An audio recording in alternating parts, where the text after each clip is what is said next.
Good afternoon, I'm Brian Reagan. This is Tyler Kelly. And we are in the book of Isaiah for our midday meditation. Isaiah chapter 7, verses 10 through 17. Tyler, if you don't mind reading those. Moreover, the Lord spoke again to Ahaz, saying, Ask a sign for yourself from the Lord your God. Ask it either in the depth or in the height above. But Ahaz said, I will not ask, nor will I test the Lord.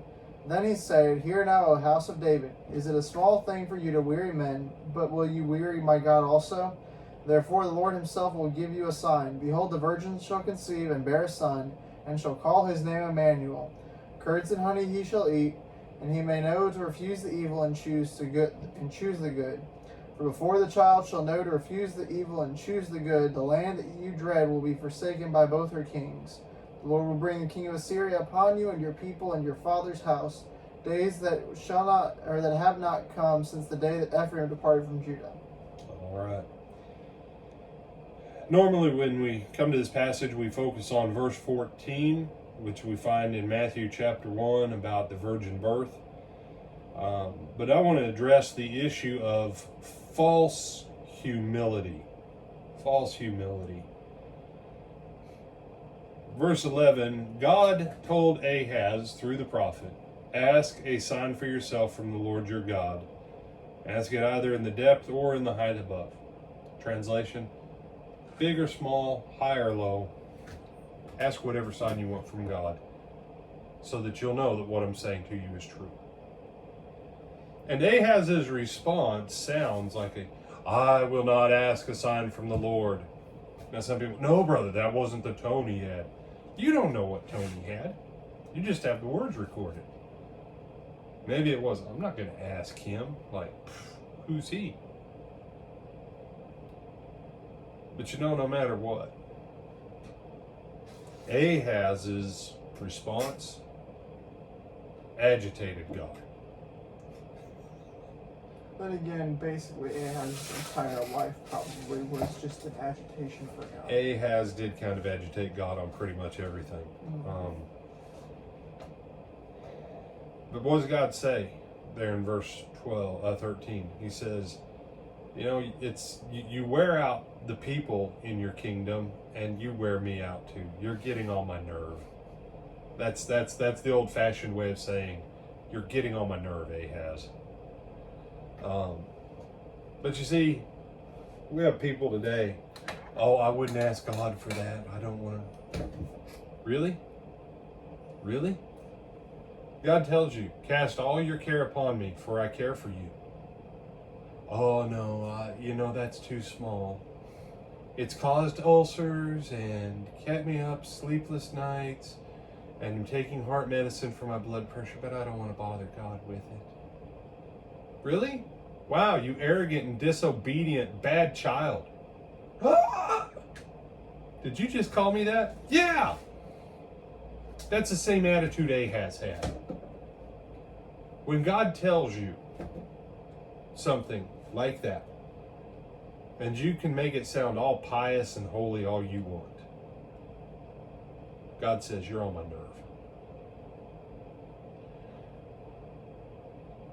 Now, because God had a purpose in why he told Ahaz to ask for a sign, God says, fine, you know what? You don't want to ask? I'll give you a sign. You could have asked for a good sign. Ahaz could have said, God, if what you say is really going to come to pass, let all my children be born with 5 fingers on each hand, 5 toes on each foot. Let them all come out of the womb naked and happy. And let rainbows surround Jerusalem for 3 years, and silver flood up from the pavement every time a horse steps on the roads. He could have said something like that. And you go, would you really believe God would have? Yeah, because God told him, ask a sign. I don't care. The fact God said, I don't care what sign you ask, just ask. High or low, big or small, doesn't matter to me. But you need to know that what I'm going to say is going to come to pass, because Ahaz, you're on my nerve. And you need to knock it off. And he said, well, how does that pertain to us today? It pertains big. I already gave you the verse. Cast all your care upon him, for he cares for you. You know, we pick our cares back up frequently, Tyler. Roll the care back on him.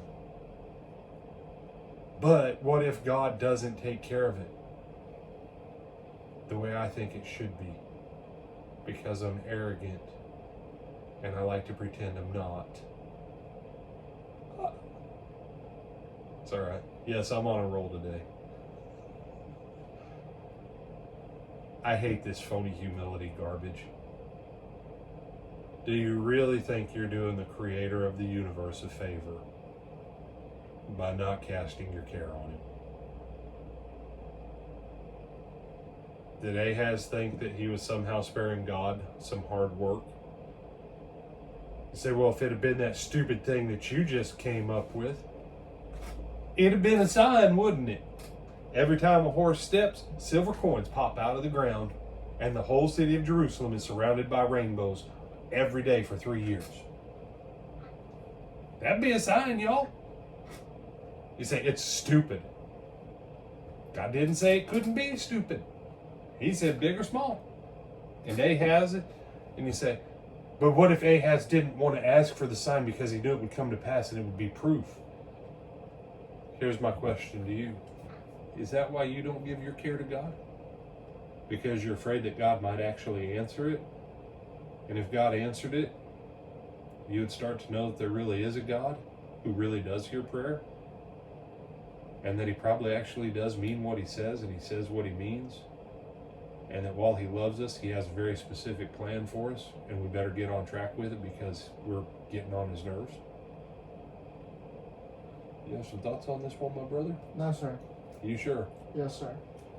You don't want to take up the 3-year rainbow or horses or all of his children being born with toes and fingers? If you're not naked and happy. See, there you go. Happy babies. Happy babies are always a good thing. Always a good thing. I'm Brian Reagan. This is Tyler Kelly.